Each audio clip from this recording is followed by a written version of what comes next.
Bien, entonces vamos a empezar a ver Habacuc, es el primer profeta menor que vamos a ver. Bueno, ya vimos,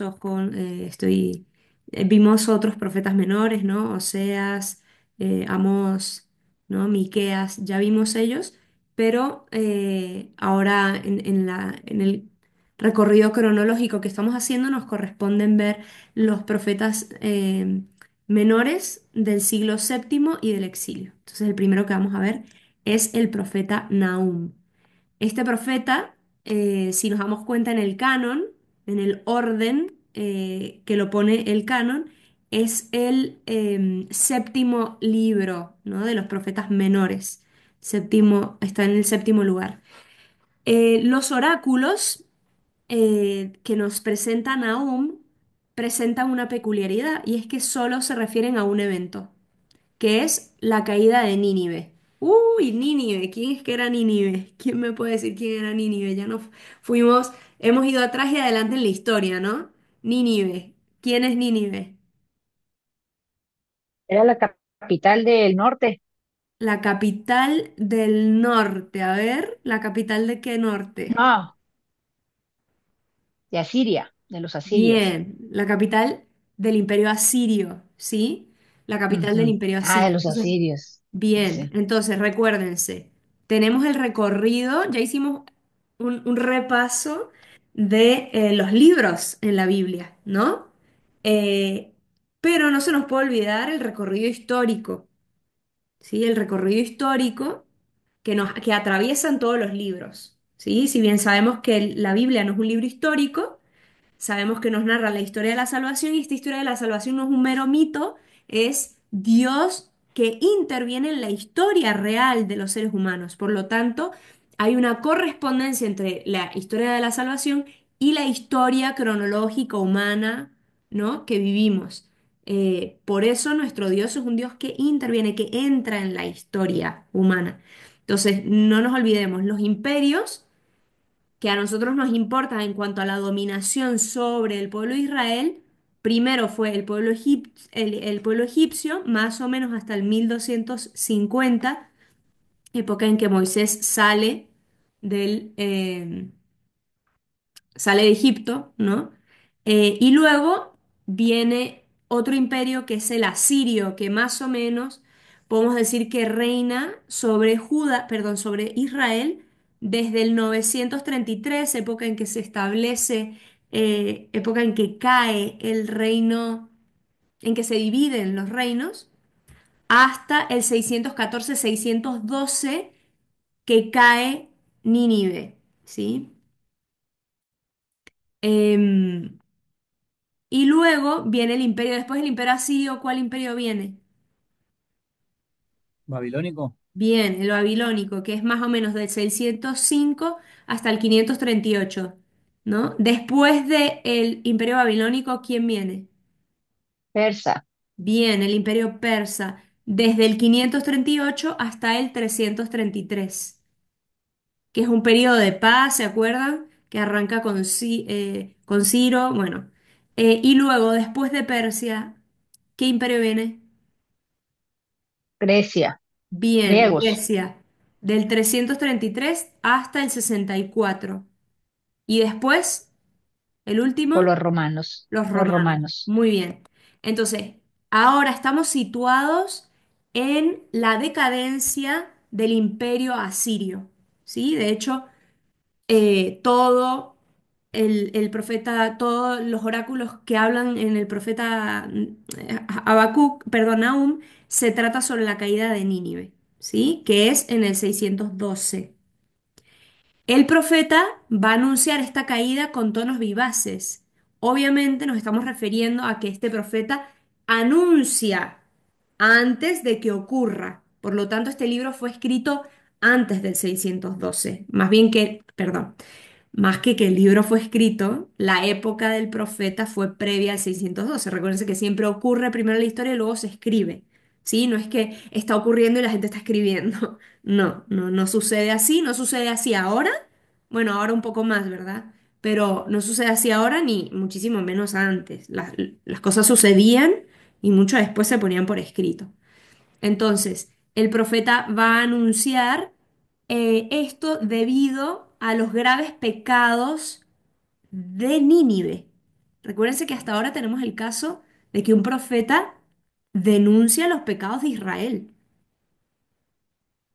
Es verdad que a veces denuncia los pecados de las naciones, que son todos los otros pueblos que no son Israel. Pero generalmente es una denuncia a Israel. Pero en este caso, Nahum está profetizando contra Nínive. Y de hecho, si se acuerdan, ¿qué otro profeta nos profetiza contra Nínive? ¿Quién se acuerda que Dios le pide que vaya a la ciudad de Nínive para decirles que se conviertan? El que se lo come la Jonás. ballena. Jonás, Jonás. muy bien, Jonás. Jonás, así como Nahum profetiza contra Nínive, también tenemos a Jonás que profetiza contra Nínive.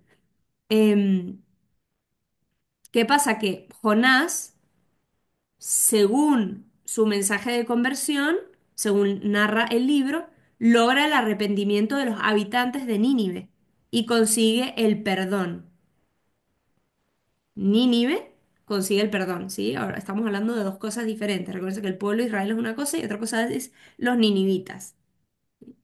Entonces, pero Nahum, si bien los dos expresan lo mismo, que es esa necesidad de que se conviertan, y los dos se apoyan sobre un mismo principio que se expresa en el libro del profeta Nahum en los siguientes términos, que es Nahum 1 del 7 al 8, que dice, el Señor es bueno.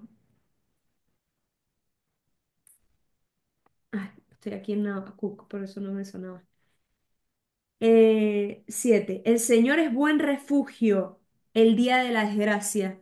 Reconoce a los que se cobijan en él. Con la inundación que pasa, arruina el territorio enemigo y las tinieblas los persiguen. ¿Sí? El Señor es buen refugio, pero ¿para quiénes? Para los que se acogen en él. Y esto en una mentalidad muy relativista como la que tenemos ahora, que es todo el mundo se salva, ni idea, no importa, tú vive como quieras, sé buena gente y ya está, nos resulta bastante confuso y complicado esto de que Dios es buen refugio, pero para los que se acogen en él. Ahorita lo vamos a desarrollar un poco más. Entonces, ¿cuál es el contexto histórico y social del profeta Nahum? Primero, solo conocemos su nombre. Dice clarísimamente al inicio, libro de la visión de Nahum de Elcos. Sabemos que se llama Nahum, que significa consolado por el Señor, y tenemos el lugar de procedencia, que es Elcos. Su nombre, Nahum, es único entre los personajes bíblicos, y lo que parece indicar es su misión, que es consolar a Judá anunciando la caída del pueblo que lo oprime. La datación del ministerio profético de Nahum está aproximadamente entre el 668 al 612. Estamos hablando de un espacio de tiempo muy prolongado. No significa que él estuvo de profeta todo este tiempo, sino que según los recursos históricos que tenemos, podemos decir que más o menos en estas fechas fue su ministerio profético. Algunos indican que fue más hacia el 668 y otros indican que fue más hacia la caída de Nínive. Nosotros em, debemos decir que probablemente se encontraba alrededor del 622. ¿Por qué? Porque el libro no contiene ningún tipo de oráculo de amenaza contra Israel por sus pecados, ni de tipo moral ni de tipo religioso, cosa que es muy rara. Recuérdense que todos los profetas recriminan el pecado de Israel. Y esto es un caso único en la literatura profética que no le recrimina a Israel a su pecado. Es probable que nos encontramos en un periodo de gran fervor religioso en Israel, en torno al 622. ¿Qué pasó el 622? ¿Quién se acuerda?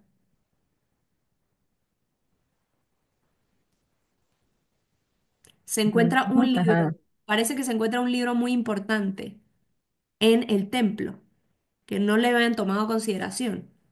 ¿Qué libro se encuentra en el 622? Un libro muy importante del Pentateuco.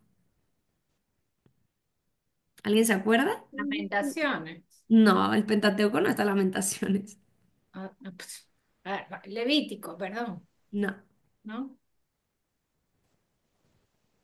Un libro muy significativo para saber cómo vivir según dejó dicho Moisés.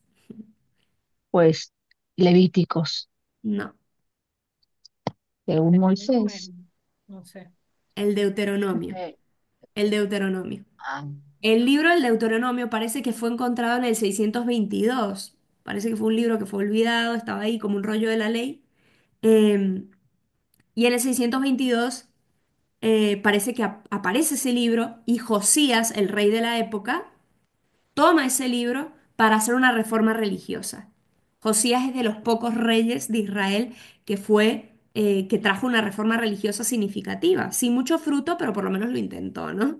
De hecho, si ustedes van al Escorial y se fijan en los reyes que están delante, no sé si han visto la fachada del Escorial, quien ha ido al monasterio del Escorial, como el Escorial es un monasterio, pero era el lugar también de residencia de los reyes, si se fijan en la fachada hay cuatro reyes.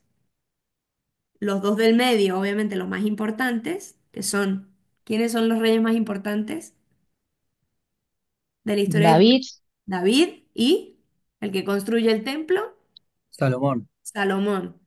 Y Salomón, luego están dos reyes muy significativos que trataron de aplicar una reforma religiosa que son Josías y Ezequías, ¿no? Entonces están ahí los dos también.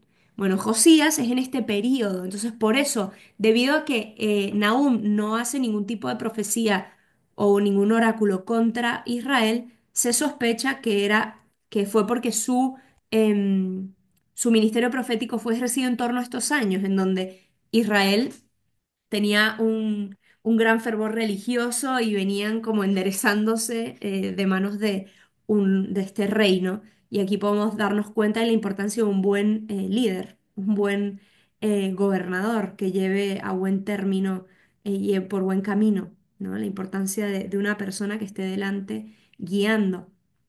Nahum debió profetizar, por tanto, en esa época, ¿no? En la penúltima década del siglo del siglo VII, perdón, antes de Cristo. Época en la que también ejercieron su ministerio profético Jeremías, Sofonías y Habacuc, ¿no? Son más o menos contemporáneos todos ellos. ¿Cuál es el estilo literario?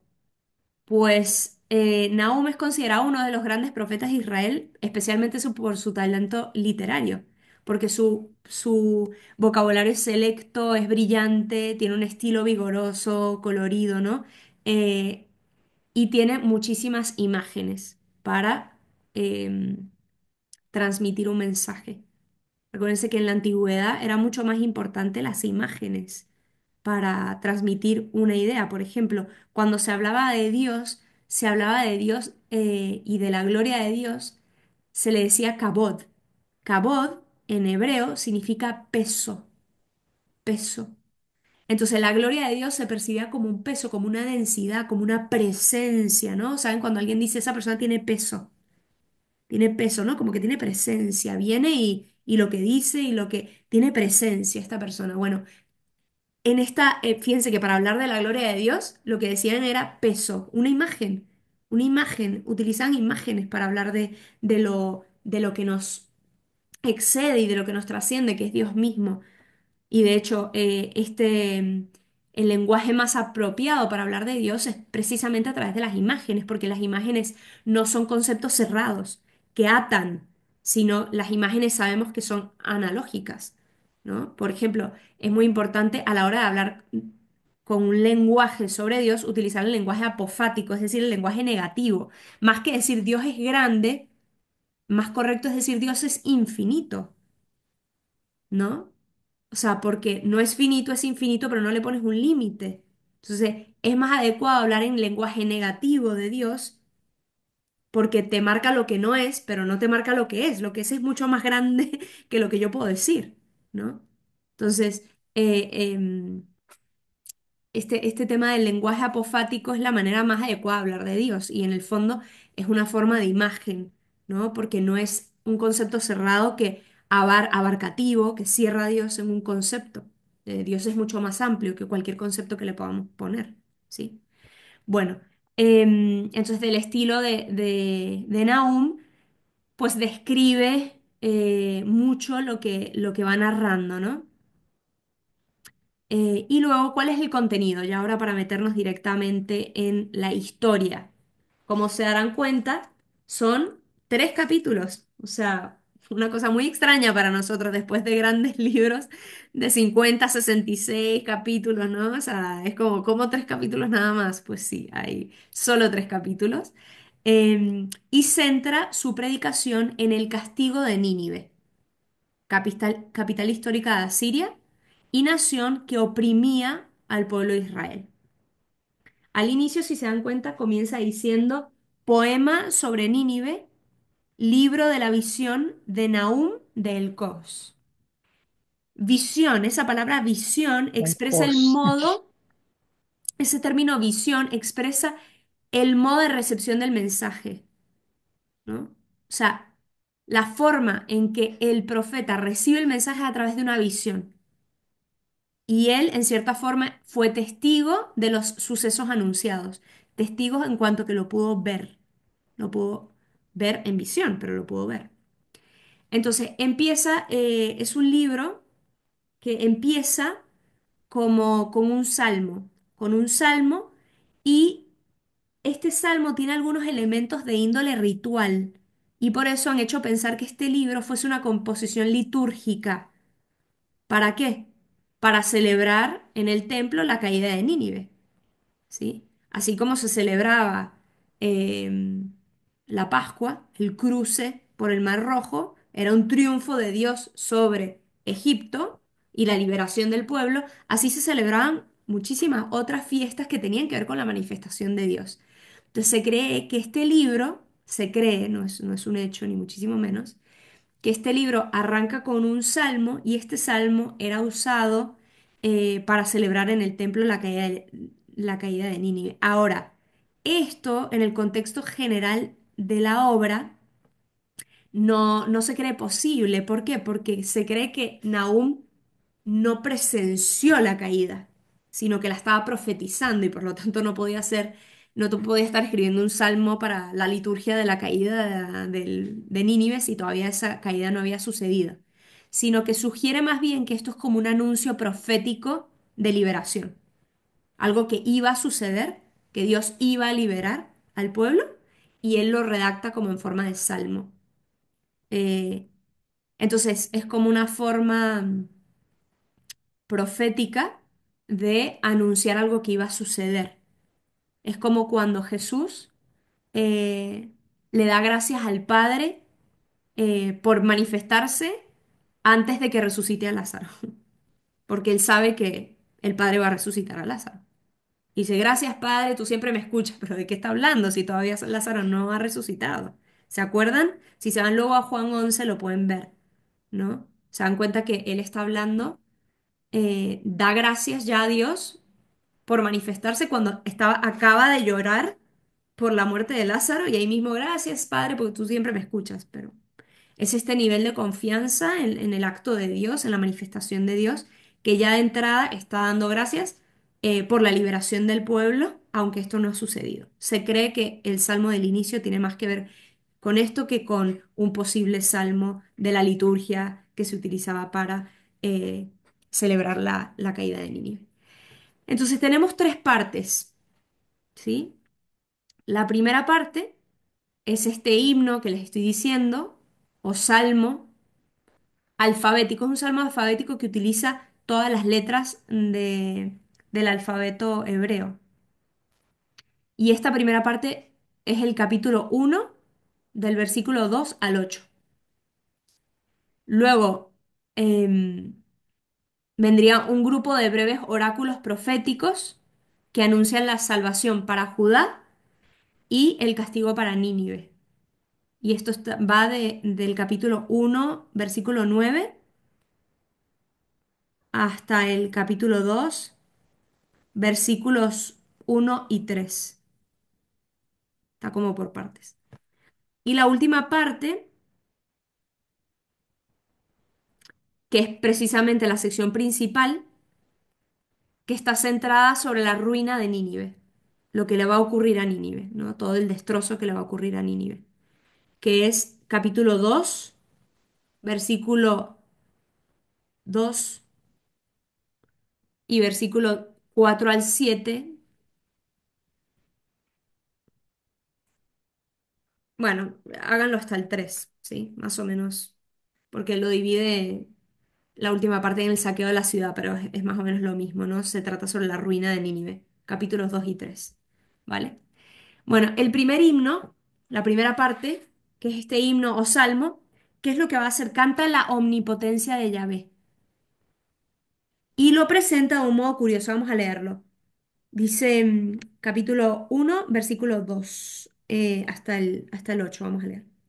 Dios celoso y vengador, el Señor.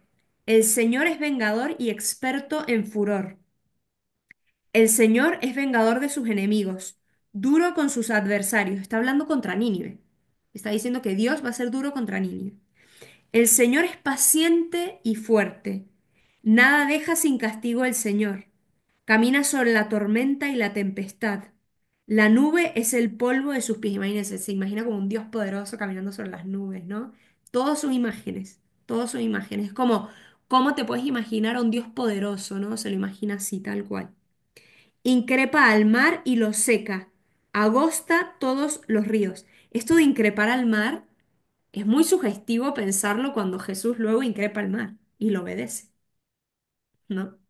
Que le dice, enmudece, se tranquiliza. Para ellos, esta gente era judía, o sea, son judíos que conocen la escritura. ¿En quién es el único que increpa al mar y lo obedece? Dios. Y este hombre habló y lo obedece. ¿Quién es este que obedece en las olas? ¿No? Se marchitan el Bazán y el Carmelo, la flora del Líbano se marchita, las montañas tiemblan ante él, las colinas se disuelven, se alza la tierra ante él, la tierra firme y todos sus habitantes. ¿Quién resistirá a su ira? ¿Quién aguantará el ardor de su cólera? Su furor se derrama como fuego. Las rocas se rompen ante él, ¿no? Ponen delante las cosas más poderosas del mundo, la roca, lo que es firme. Y Dios hasta eso lo puede destruir, lo puede cambiar. El Señor es buen refugio el día de la desgracia. Reconoce a los que se cobijan en él, ¿no? Con la inundación que pasa, arruina el territorio enemigo y las tinieblas los persiguen. Entonces, ¿qué hace este salmo? Canta la omnipotencia de Yahvé. Pero ¿cómo lo presenta? Lo presenta con recursos del antiguo mundo medio oriental, ¿no? Un Dios que es poderoso, que destruye, que es potente, ¿no? Nosotros quizás si lo presentáramos hoy lo presentáramos de otro modo, pero ese era el modo como ellos entendían a Dios, como dueño absoluto de todo lo creado, grande en poderío, a quien toda la creación rinde pleitesía, ¿no? Tiemblan los montes, se marchitan las flores, como que todo el mundo, toda la creación se queda paralizada ante el poder de Dios. ¿Por qué? Porque en la antigüedad, y ojo, esto sigue siendo hoy, quizás de una forma más disfrazada, pero ¿por qué reinaban los imperios sobre ellos? Por poder, porque tenían fuerza, porque venían beligerantes y entraban. Entonces ellos tenían que decir que Dios estaba a la par, no a la par, que era más poderoso que ellos. Entonces esa era la forma en que ellos hablaban de Dios. Pero él también, curiosamente, en medio de ese poder, habla que también es paciente, que es justo, que es misericordioso. Ahora bien, que es inflexible para sus adversarios, pero lleno de bondad para los que se acogen a él. El hecho de que el himno se refiere a Dios como celoso y vengador, en vez de utilizar lo que generalmente se usaba en el Éxodo y demás como celoso y misericordioso, ¿qué es por qué se muestra esto? Porque Nahum está intentando resaltar la justicia divina. ¿Por qué? Porque en este momento los israelitas están sufriendo una injusticia tremenda. O sea, este imperio los humillaba, los aplastaba. Entonces, Nahum está tratando de resaltar que Dios es justo y Dios es más poderoso. Ahora, la expresión en el versículo 3 de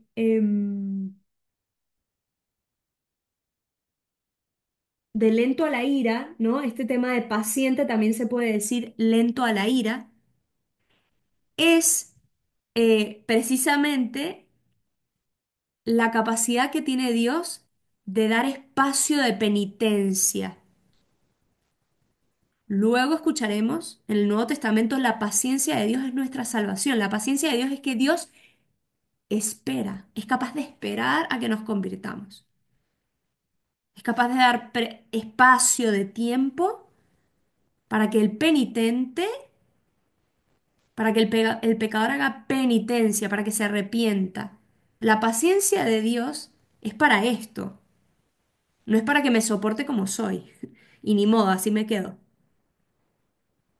Es porque me está dando tiempo para esa conversión. ¿Sí? Entonces, cuando yo soy paciente con alguien, no es simplemente porque lo soporto, sino porque deseo lo mejor para él, quiero que cambie y soy paciente, pero no porque meramente lo tolero. El tolerar no es un acto de amor.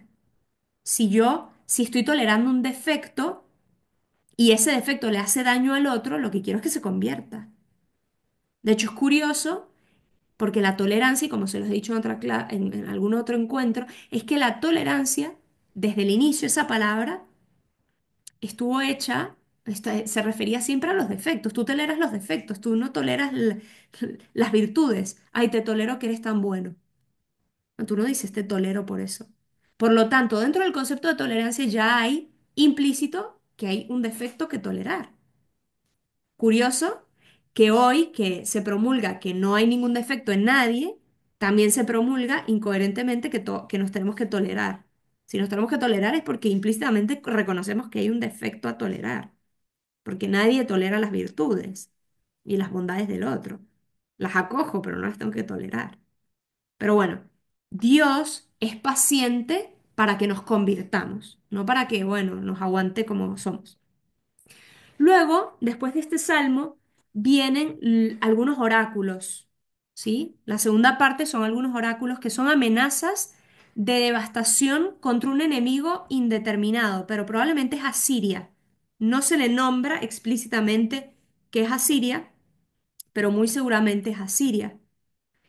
Pero a la vez constituyen una reflexión sapiencial dirigida a Judá para que reconozca en los acontecimientos la mano de Dios. Judá estaba sufriendo de desesperanza. ¿Por qué? Porque pues había un imperio que le dominaba.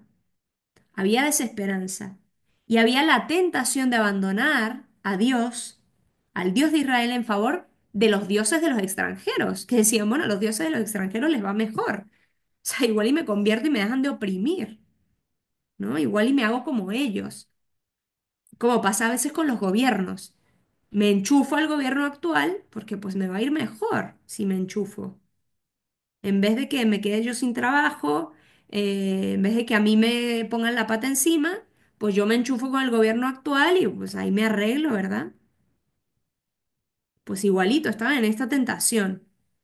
Estaba en esta tentación de enchufarse con los asirios y decir, mira, chao, renegamos de todo, renegamos de nuestra conciencia, de nuestra fe y nos unimos. Y ahí Nahum está tratando de hacer una llamada de decir, o sea, confía en que lo que está pasando está en las manos de Dios. Dios está actuando. Dios se está encargando. Nada puede oponerse al dominio y a la justicia de Dios. Dios es más poderoso que estas naciones. Eso es lo que está diciendo. Por grande que parezca el poderío asirio, Dios es más poderoso. Y esta es la llamada que Nahum está haciendo a el pueblo de Israel, a que sepa esperar en el Señor. A la par que está recriminando a Asiria por haber confabulado contra el pueblo de Dios. Hace las dos cosas, busca dar esperanza a Israel y recrimina los pecados de Asiria. Entonces, esto es importante porque la justicia de Dios comprende ambas cosas. Y se contrapone clarísimamente el castigo que le va a caer a Nínive en contraposición con la invitación que Dios hace a Judá para regocijarse por su futura liberación. O sea, empieza a regocijarte ya de la futura liberación. Y es que así estamos llamados a vivir los cristianos, a vivir ya, porque hay algunos que preguntan, bueno, pero si Dios igual quiere que todos nos salvemos y da igual si me convierto, si no me convierto, si me convierto última hora, ¿no? No me convierto ahora, vivo ahora como y al final me convierto. ¿Y cuál es la diferencia? Porque tú estás llamado a vivir ya el gozo y la alegría del reino desde ya, no solo en la eternidad, ya ahora. Dios ya promete el reino, ¿no? Perdón que estoy del antiguo al nuevo, pero bueno, ya saben que hago eso acá rato.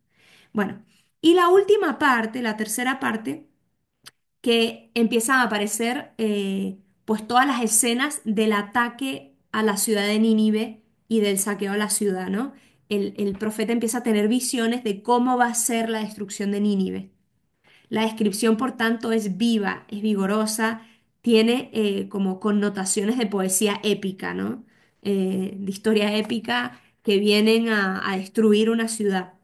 Y después, ¿por qué? Porque después de haber ejercitado a Siria su hegemonía casi siglo y medio, ahora le toca el momento de su ocaso definitivo. Y es que el mal siempre tiene fin, siempre tiene un límite el mal. ¿Y por qué va a caer en ruina Nínive, o Asiria, mejor dicho? Es por sus crímenes cometidos.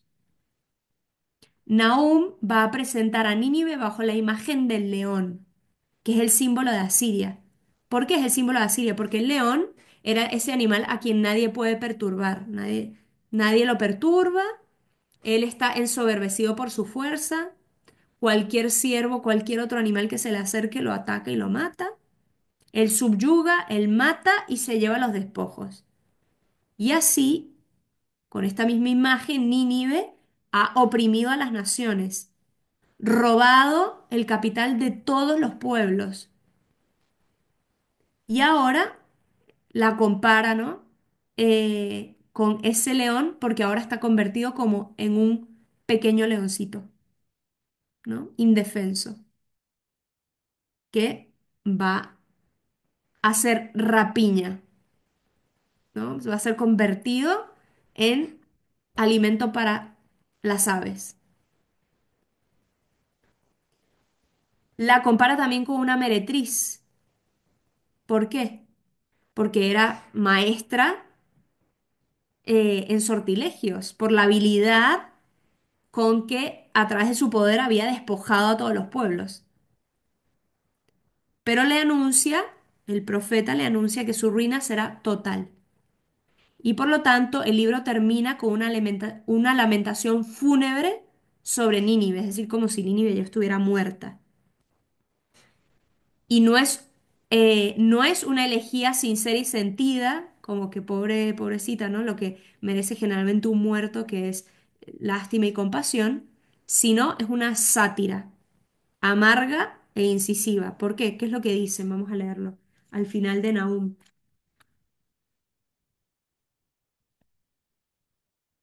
Dice, se han dormido tus pastores, rey de Asiria.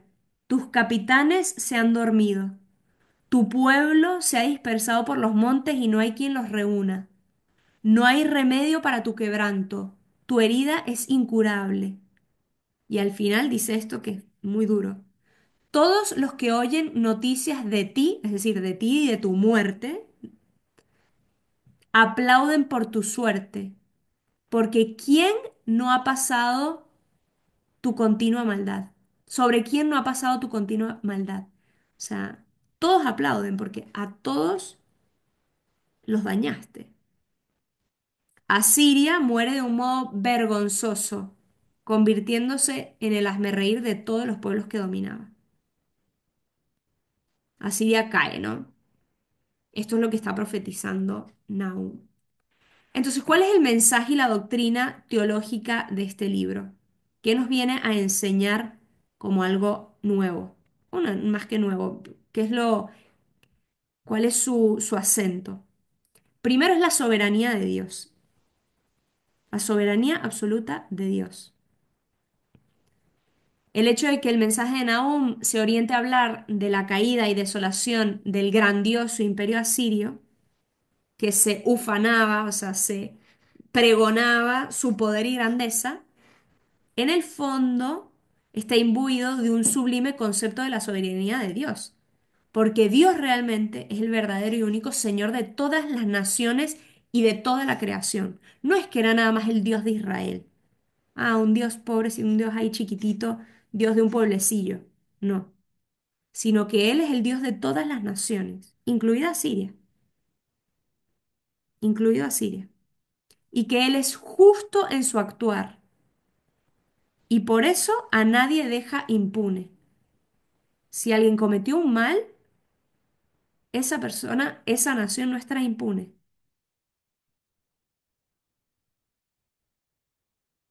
Y esta visión de Dios, de esta soberanía de Dios, se ve clarísimamente al inicio del libro, que ya lo leímos, que es este salmo, porque Dios aparece como un gigante que camina sobre las nubes con pleno señorío, con las más grandes fuerzas que agitan a toda la naturaleza, que agitan las montañas, las rocas, las flores del campo, ¿no? El río, el increpa el mar.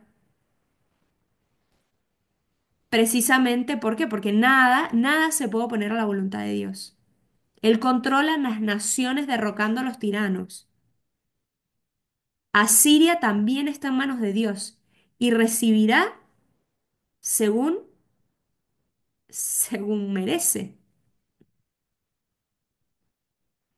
Entonces no es por tanto Judá que con su fuerza, un pueblo fuerte, no es Judá con su fuerza quien va a derrocar a Nínive, ni el pueblo asirio, sino que será Dios, el Dios de Israel, el único que rige los destinos de las naciones.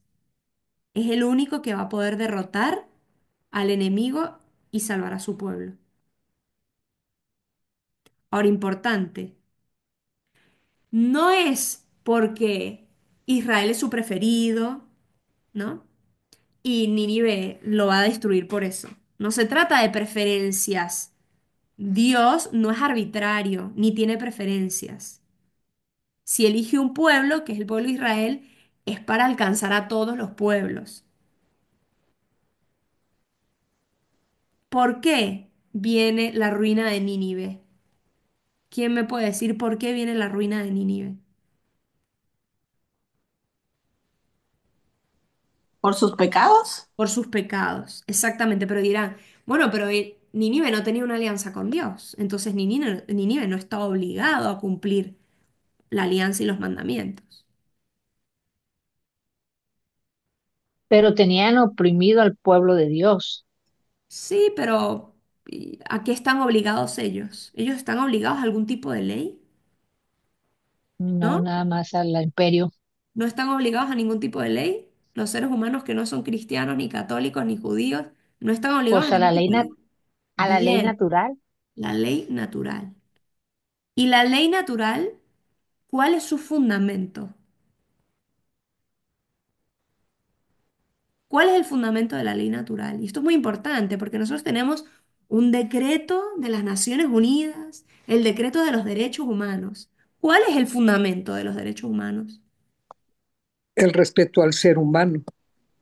¿Y por qué? Bueno, ¿Y porque quién lo los que dijo? creemos en un Dios sabemos que Dios nos creó para Bien. eso. Entonces el fundamento de la ley natural es la ley divina. ¿Qué pasó con el decreto de los derechos humanos? ¿Qué pasó con eso? ¿Se pudieron poner de acuerdo los seres humanos? No, No. No, se están yendo por otros lados. Y entonces, ¿los derechos humanos tienen un fundamento? Si ustedes se leen, los derechos humanos tienen un fundamento, dicen, no, todo esto se basa en este fundamento. El fundamento de los derechos humanos es el convenio humano, que nos pusimos de acuerdo. ¿Ustedes creen que esto es un fundamento estable, firme? un No, fundamento, porque no se somete solamente a la ley de Dios. Claro, pero como no podían decir que era de Dios porque teníamos que llegar en común todos a decir que, entonces, ¿qué se optó en la ONU? el fundamento, como dices, el convenio de los seres humanos con la tolerancia de que para vivir en paz. Ujú. Tengo que tolerar lo que para mí es un pecado, pero para ellos es la normalidad. Entonces, Perfecto. Entonces, la pongámonos, pregunta es, ¿esos derechos humanos ponen su cimiento, tienen su cimiento sobre algo estable? Y no, porque a manito alzada, si hoy a mano alzada levantamos la mano y decimos, bueno, resulta que a partir de ahora preferimos que, no sé, que la dignidad del ser humano se respete desde el momento del nacimiento hasta el final de la vida, pero no desde el momento de la existencia. Entonces lo podemos cambiar porque pues levantamos la mano y, y tomamos la decisión por convenio. El convenio humano no Como el puede respeto. definir los valores morales absolutos del ser humano. Entonces, ese es el problema. Ahora, los asirios están obligados a una ley, a la ley natural. Ellos no tienen la alianza, pero están obligados a la ley natural. Nosotros estamos obligados a algo mayor, sin duda. Lo nuestro es más exigente, sin duda. Pero por eso nosotros también se nos puede exigir. ¿Por qué se nos puede exigir más? porque lo sabemos. Solo porque lo sabemos, o sea, somos neognosticistas, o sea, como que el neognosticismo, porque lo sé, ya lo tengo que cumplir. Voluntarista. No, bueno, porque lo sabemos y tratamos de seguir las enseñanzas de Jesucristo. Por eso tratamos de seguir, entonces todo viene de ti, es tu fuerza de voluntad.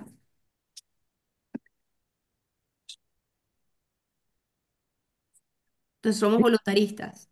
Hay que apretar puños y hacerlo. Vamos a cumplir con esto porque, bueno, estamos obligados, ni modo. Entonces vivimos No, no, reprimiendo la fuerza. yo creo que más bien porque somos débiles y necesitamos la ayuda de Dios, del Espíritu Santo. Bien, entonces, se nos puede exigir por qué. Porque Porque Él nos, estamos convencidos. ¿Por qué, Leonor, perdón? porque Él nos creó a su imagen y semejanza. Y en el momento Sí. de crearnos, es como Pero habernos, también a los asirios los creó a su imagen y semejanza, ¿eh? Pero no lo conocen. al ser bautizados, nosotros ya tenemos como ese ser de Él y que Bien, por ahí va, y por nos ahí va. está, nos da como algo, esa semilla que por conocer, en el bautismo nos da, aunque no lo sepamos, Él nos lo implanta Bien, nos los implanta, perfecto. ¿Y qué más? para, para responder a Él. Perfecto, pero entonces nos dan todo en el bautismo y a partir de ahí ya tenemos todo para poder responder. Lizzy, Pues tienes el no, micrófono apagado, tienes el micrófono apagado, Lizzy. Te vi moviendo la boca, pero... Tenemos que hacer trabajar y crecerlo. Aquí hay mucho voluntarismo en este grupo, ¿eh? Mucho voluntarismo. A ver, Lizzy. No, no, sigue sin tener... Ahí está. Cuanto más sabemos sobre él, más que responsabilidad tenemos. Estamos muy en el ámbito del saber y del tener que hacerlo nosotros. Aquí me falta algo clave. Cuanto Dale, más Lucas, salva. A ver, bueno, Volvamos es a la que pregunta. a Volvamos a ver. la pregunta. ¿Cuál es la pregunta inicial? Bien. La pregunta inicial es, los asirios están obligados a la ley natural, ¿no? Bien, pero Sí. nosotros no solo a la ley natural, sino mucho más. Los mandamientos, el mandamiento del amor de Jesús, o sea, ni siquiera los 10 mandamientos nada más como los judíos, nosotros todavía más, amar al estilo de Jesús. ¿Por qué se nos puede exigir más? Porque tenemos la gracia Bien, porque se nos ha dado, porque se nos da la gracia constantemente para poder responder. ¿Cómo se nos da la gracia? con los Con- sacramentos. Con los sacramentos, por amor a Dios. Los sacramentos. Vamos a misa, Ya. no sabemos ni por qué vamos a misa, ¿eh? Vamos a misa para poder vivir y amar. ¿Cómo, Mari? Bueno, pero hay gente que no va a misa y vive y ama. Vive y ama. Vive y ama. Pudiéramos decir que, porque nos da esa, como dijo, se le podemos llamar la gracia santificante. Exactamente. Pídeme, dame lo que quieras y pídeme lo que quieras. O sea, Si tú me lo das, yo puedo darlo. A mí me puede pedir Dios amar a mis enemigos porque Él me da la gracia para hacerlo. Hay que cambiar esta concepción voluntarista que tenemos, que creemos que es que nosotros lo vamos a poder hacer. Yo tengo que ir a la Santa Misa a recibir la gracia para poder yo vivir todo lo que me invita a vivir el Señor. O sea, lo de los sacramentos no es un lujo, es una necesidad. Y precisamente como decía Laurencia, un reconocimiento de nuestra pobreza, de nuestra debilidad. Bien. Entonces, este tema, entonces, Dios no es un tema de preferencia, ¿no? Ah, bueno, por proteger a mis hijos yo mato a Asiria. No, no, no se trata de eso. Se trata de que Asiria está siendo castigada por sus pecados. La ruina de Nínive manifiesta la santidad de Dios. ¿Por qué manifiesta la santidad de Dios? Porque Dios es santo y justo, aborrece toda injusticia, también la existente entre las naciones, no solo la existente dentro de Israel.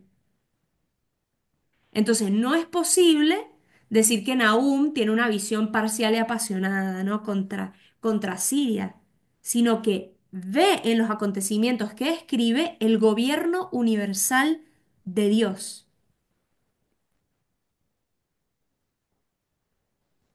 El gobierno universal de Dios. Hemos caído en esto de la pluralidad de las religiones, en creer que nuestro Dios cristiano es mi Dios.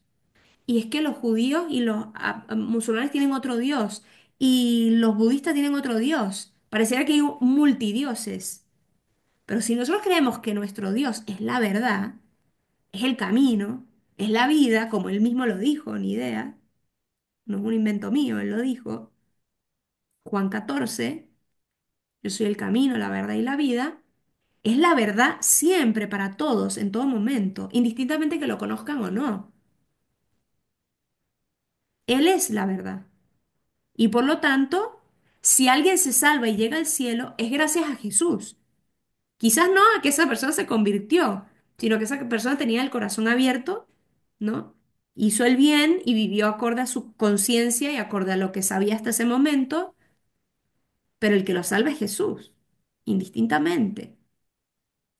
Entonces, Nahum ya está viendo en estos acontecimientos, en la destrucción de Nínive, el gobierno universal de Dios. Dios también reina y gobierna sobre los asirios. Entonces, el celo y la venganza de Dios que se proclaman son una manifestación de su justicia. Él no puede tolerar el mal. Él no puede eh, dejar de ver el mal que generan aquellos que desatienden los derechos de Dios y oprimen a los pobres, oprimen a los menesterosos, que en este caso era una opresión al pueblo israelí y a otros pueblos que ya no tenían nada más que darles, que vivían en pobreza absoluta, que vivían oprimidos. Y esto Dios lo ve. Ahora, sin embargo, también se nos presenta a Dios como un Dios paciente y tardo a la ira, es decir, que busca la conversión del pecador. Desea y busca la conversión del pecador. Aparte del tema de la soberanía de Dios, también este libro nos muestra la bondad del Señor. ¿Por qué? Este tema de que el Señor es buen refugio ante los que se acogen a Él. Con esto proclama la magnanimidad de Dios. Sin duda, en virtud a la alianza, este derecho era especial para Israel. Israel especialmente se podía acoger a Dios. Pero también Nahum anuncia que esta longanimidad de Dios alcanzaba a las naciones si se acogían a Dios y vivían conforme a una ley natural. Dios acude siempre en defensa del que obra el bien. del que es honesto, del que es bueno con el otro. Por eso Dios toma la causa de Israel y dice que no será humillada, no será más humillada por Asiria. Él va a quebrar el yugo que oprime a su pueblo. Y con un lenguaje poético, Nahum habla en el capítulo 2 versículo 1, un versículo que habla y se parece mucho al de Isaías. He aquí sobre los montes los pies del mensajero que proclama la paz, ¿no? Habla de este mensajero que se acerca anunciando la paz, es decir, diciendo que a través de Judá no volverá a pasar la nación opresora. Y habla también y le dice a Judá de cumplir sus votos, ¿no? Es decir, tú vive conforme a los votos que hiciste. Y aquí todos somos consagrados a Dios, ¿no? Todos fuimos bautizados. Hemos hecho voto. ¿Cuál es nuestro voto? Nuestro voto que lo repetimos todos los domingos después de la homilía. El credo. El credo. Ese es nuestro voto. Cumple tu voto, pero, pero ¿cómo voy a cumplir el credo? Vive según lo que profesas. Si tú dices, creo en Dios, Padre Todopoderoso, ¿qué significa eso? ¿Yo puedo vivir angustiado? No, es que no me dan las cuentas, no me dan los números. Vive según lo que profesas. No es repetir como autómatas los domingos. Los domingos hacemos renovación de nuestra profesión de fe. Y por lo tanto, si profesamos la fe, significa que vivimos según esa fe que profesamos. Eso significa cumplir nuestros votos. Vivir según lo que profesamos. ¿Qué significa que creo en Jesucristo, que murió, que resucitó? ¿Qué significa que creo en el Espíritu Santo? ¿Qué significa que creo en la Santa Iglesia Católica? ¿Qué significa? ¿Yo puedo vivir individualistamente sin importarme mi hermano? Me piden algo en la iglesia de apoyar y yo puedo apoyar con algo económico, con lo que sea. No, ni idea, eso no me toca. Me resbala, pero yo acabo de decir que no en la iglesia. El Papa está enfermo, estoy rezando por él. Sale el magisterio ordinario y dice hay que ayudar a los inmigrantes y eso ni idea. Eso no me toca. Creo en la iglesia católica. Bueno, todas esas sería un buen ejercicio, agarrar el credo y decir que, ¿qué significa esto en mi vida, no? Cada uno de estos artículos, ¿qué significa? ¿Qué significa que creo en la resurrección de los muertos? ¿Qué significa?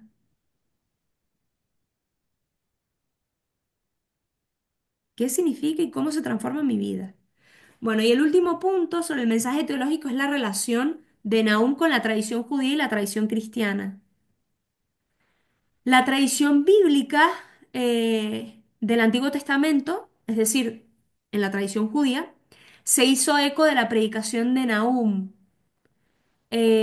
pero en algunos casos surge la duda sobre la dependencia real de los textos, porque, por ejemplo, ahora que leímos el mensajero sobre los montes, ¿no? O sea, he aquí sobre los montes los pies del mensajero que proclama la paz es prácticamente igual a Isaías 52, ¿no? Del 1 al 7.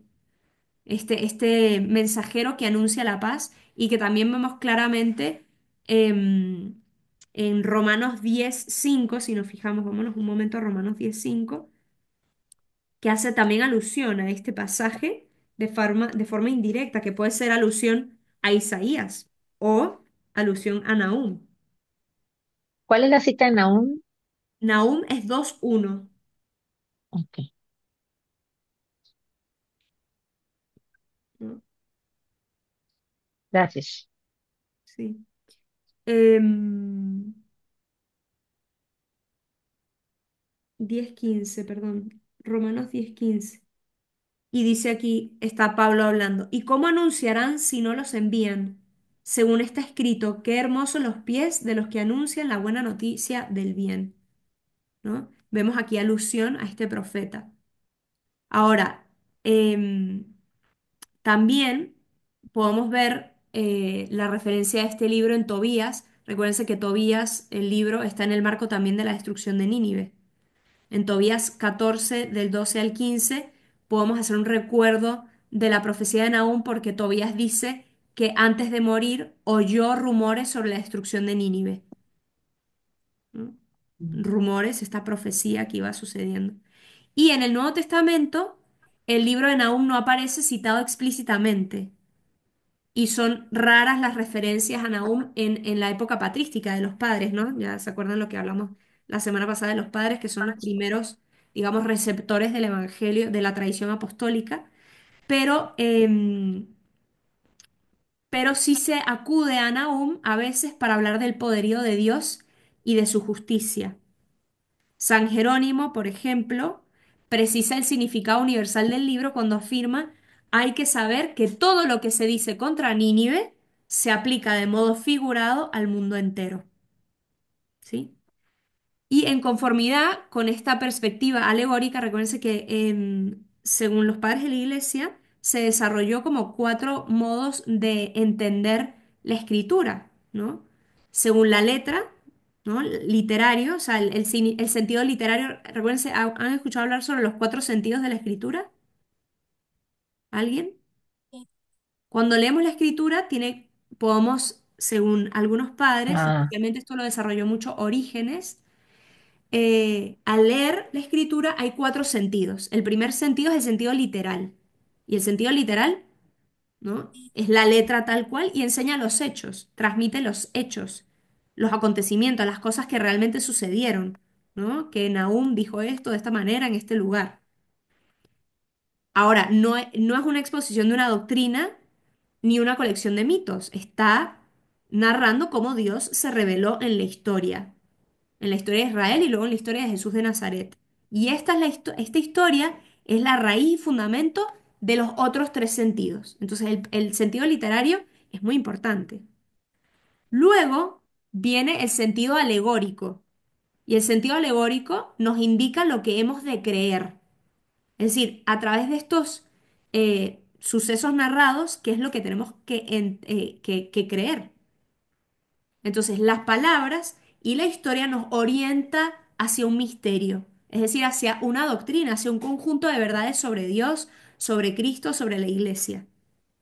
Entonces, hay que ver el sentido alegórico, qué quería decir esto histórico, ¿no? Esta interpretación es que muchas veces yo hago de, bueno, ¿qué es lo que aquí quería decir el profeta? ¿Cómo lo podemos entender para nuestra vida, ¿no? La alegoría, ¿qué es lo que hace? Revelar el sentido oculto de la historia, es decir, leer tras la historia qué es lo que quería decir Dios. Y por eso se refiere a lo que hay que creer. El tercer sentido es el sentido moral, es decir, lo que hay que hacer, cómo hay que actuar.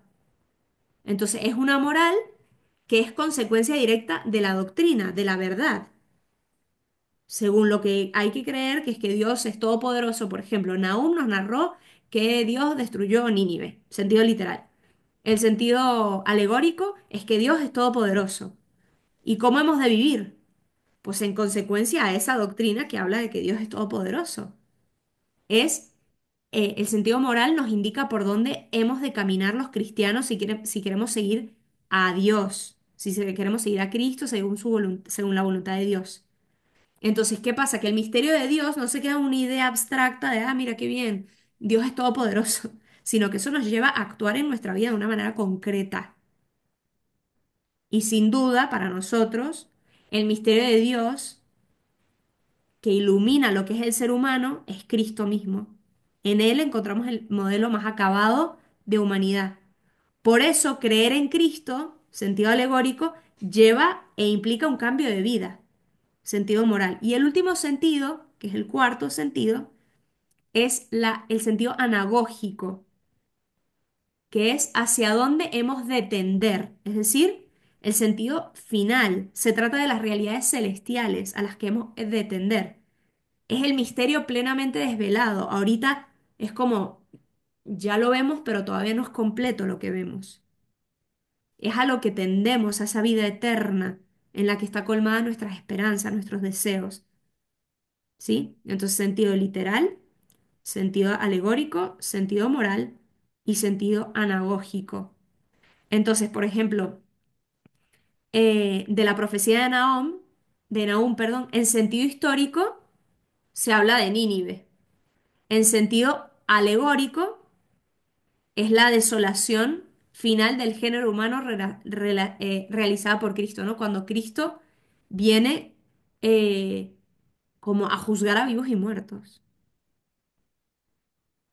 Y el sentido moral es la transformación del hombre, ¿no? La conversión del hombre. Entonces, casi todos los pasajes se pueden sacar los cuatro sentidos. Ahora la pregunta es, pero estos sentidos yo los saco arbitrariamente según lo que yo quiera y entienda. No, por eso hay que leerlo en el caudal de la tradición de la iglesia. Es decir, cómo lo interpretaban los primeros padres, cómo lo interpretaba la iglesia, ¿no? No lo puedo sacar de su contexto. Si yo estoy sacando el contexto y decir, bueno, entonces si yo interpreto alegóricamente, quiere decir que Dios quiere que yo mate a mis enemigos. Y no, estoy haciendo una aplicación inadecuada, ¿sí? Tengo que verla en la unidad de toda la escritura. Esto es muy importante porque si no hacemos lo que los errores de los herejes, que era sacar de contexto algún pasaje y volverlo absoluto. Hay que leer siempre la escritura en unidad y desde el caudal de la tradición de la iglesia. Vale, bueno, acabamos aquí.